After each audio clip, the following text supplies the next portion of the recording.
உங்ககிட்ட இருக்கிற ஒரு பழைய பொருள் உங்கள லட்சாதிபதி ஆக்கும்னா நம்புவீங்களா? இந்த கதைய கேளுங்க உங்களுக்கே புரியும். ஒரு பழைய வாட்ச், ஒரு குட்டி கதை. மிடில் கிளாஸ் லைஃப்ல இருக்கிற ஒரு காலேஜ் பையன். அந்த பையனுக்கு இன்ஃபீரியாரிட்டி காம்ப்ளெக்ஸ் அதிகமாக இருந்துச்சு. அதாவது தாழ்வு மனப்பான்மை. ஏன்னா அவனுடைய ஃப்ரெண்ட்ஸ், அவனை சுற்றி இருக்கிறவங்க, ரிலேட்டிவ்ஸ் எல்லாருமே அவனை நெக்லெக்ட் பண்ணும்போது அவனுக்கு அது கஷ்டமாக இருக்கும். அவன் யோசிப்பான், சின்ன வயசுலேருந்தே நம்ம கஷ்டத்தில் இருக்கிறோமே, சம்பாதிக்கும் போதும் அவ்வளோவா சேலரி கிடைக்காது அவனுக்கு. அப்போ அவன் யோசிக்கிறான், என்னை யாருக்குமே பிடிக்காதா, நம்ம லைஃப் சேஞ்சே ஆகாதா, இந்த மாதிரி யோசிக்கிறான். அவன் காலேஜ்க்கு போய் படிச்சுக்கினே பார்ட் டைம் ஜாப் பார்த்துட்டு அந்த மாதிரி மிடில் கிளாஸ் லைஃப் தான் வாழ்ந்துட்டு இருந்தான். ஒரு நாள் ரொம்ப லோன்லியாக ஃபீல் பண்ணுறப்போ அவங்க அப்பா கிட்ட போய் கேட்குவான், என்ன யாருக்குமே பிடிக்காதாப்பா, என் லைஃப் எல்லாம் சேஞ்சே ஆகாதா, இப்படியே இருந்துடுவோமா, நமக்குன்னு யாருப்பா இருக்கிறா, இந்த உலகத்தில் எப்படி நம்ம முன்னேறணும்னு எனக்கு புரியலன்னு சொல்லுவான். அவங்க அப்பா ஒரு கடிகாரத்தை எடுத்துகிட்டு போய் அவன் கையில் கொடுக்குறாரு.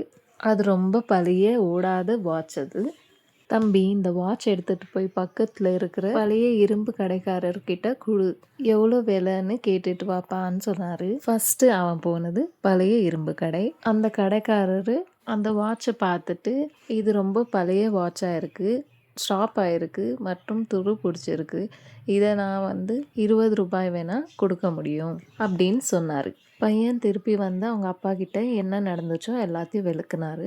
செகண்டாக அப்பா சொன்னார், ஒரு ஜுவல்லரி ஷாப்புக்கு போனிட்டு. பையன் அங்கே போனார். அந்த முதலாளி ஒரு பூத கண்ணாடியை வச்சு பார்த்துட்டு, இது ரொம்ப பழைய மாடல், பட் இதில் இருக்கிற மெட்டல் நல்லா இருக்குது, அதனால ஒரு 2000 ரூபாய்க்கு இது தேரும்னு சொன்னார். பையன் மறுபடியும் போய் அவங்க அப்பா கிட்ட இதை சொன்னாங்க. கடைசியாக அவங்க அப்பா, இப்போ இதை இந்த மியூசியமில் கொண்டு போய் காட்டுன்னு சொன்னார். பையனும் மியூசியமுக்கு போனான். மியூசியமில் போன உடனே அங்கே இருந்த அதிகாரிங்க ஆச்சரியத்தோடு பார்த்தாங்க. இதை எடுத்துகிட்டு போய் அவங்க அதிகாரி கையில் கொடுத்தப்போ அவங்க ரொம்பவே அதிர்ச்சி ஆயிட்டாங்க.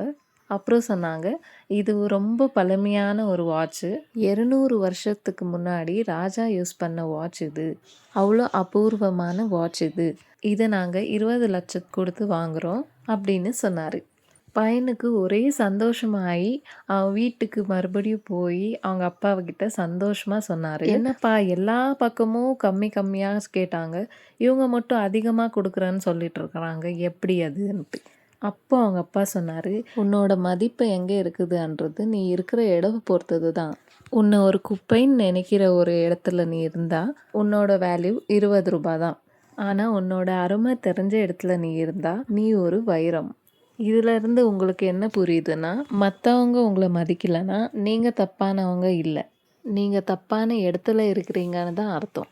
அந்த வாட்ச் ஒரே வாட்ச் தான், ஆனால் அது போன இடங்களை பொறுத்து தான் அதோட மதிப்பு ஏறுச்சு இறங்குச்சு கூட. அதே மாதிரி நீங்கள் ஆப்பர்ச்சுனிட்டியை தேடி போயிட்டே இருக்கணும். ஆப்பர்ச்சுனிட்டி கிடைக்கும் போது ஹார்ட் ஒர்க் பண்ணும் போது உங்கள் ரிசல்ட் உங்களுக்கு கரெக்டாக அமையும். சுற்றி யோசிச்சுட்டே யாரோ பேசுகிறாங்கன்னு யோசிச்சுட்டே உக்காந்தோம்னா நம்ம லைஃப் இப்படியே தான் இருக்கும். அதனால இந்த பையனுடைய ஸ்டோரியில் நம்ம தெரிஞ்சுக்கிட்ட விஷயம், நீங்கள் ஒரு லெஜெண்ட்ன்றதை நீங்கள் முதல்ல நம்புங்க. அடுத்தவங்க நம்புகிறாங்களோ இல்லையோ, எல்லாருக்கும் எல்லாருமே ஹீரோ தான். இங்கே நீங்கள் உணரும் போது தான் அடுத்தவங்க உங்களை பார்த்து கற்றுக்குவாங்க, உங்களை ஹீரோவாக மதிக்குவாங்க. இப்போ சொல்லுங்கள், இந்த 2026 உங்களுடைய மியூசியம் எதுன்னு கண்டுபிடிச்சிட்டிங்களா? இது வெறும் கதையாக எடுத்துக்கிறவங்க கதையாக எடுத்துக்கலாம், பட் இது உங்கள் லைஃப்பில் ரொம்பவே தேவைப்படுற ஒரு விஷயம். First, your value is defined by your location. நீங்கள் எவ்வளோ திறமையாக இருந்தாலும் உங்களை சுற்றி உங்களை டவுன் பண்ணுற ஒரு ஆளுங்கக்கிட்ட இருக்கிறீங்கன்னா உங்களுடைய வேல்யூ அங்கே 0. Second, no your worth. மற்றவங்க உங்களை என்ன நினைக்கிறாங்களோ என்ன சொல்கிறாங்களோன்றது செகண்ட். ஆனால் உங்களை நீங்கள் என்ன நினைக்கிறீங்க, உங்களுக்கு நீங்கள் வர்த்தான்னு யோசிக்கிறீங்கள, அதுதான் உங்களுடைய வேல்யூ. தேர்ட் பொறுமையும் தேடலும், அதாவது பேஷன்ஸ் அண்ட் எக்ஸ்ப்ளோரேஷன். ஒரே நாளில் அந்த வாட்சோட வேல்யூ தெரியல. முதல்ல இரும்பு கடை, அதுக்கப்புறம் தான் ஜுவல்லரி ஷாப், அதுக்கப்புறம் தான் மியூசியமுக்கு போச்சு. சரியான அங்கீகாரம் கிடைக்க டைம் எடுக்கும். அதுக்காக பேஷன்ஸோட ஆப்பர்ச்சுனிட்டியை மிஸ் பண்ணாமல் யூஸ் பண்ணிக்கணும். ஷார்ட்டாக சொல்லணுன்னா, உங்களுக்கு திறமை இருந்தும் நீங்கள் வளரவே இல்லைன்னா நீங்கள் கரெக்டான பாத்தை சூஸ் பண்ணலன்னு அர்த்தம். So choose your path wisely.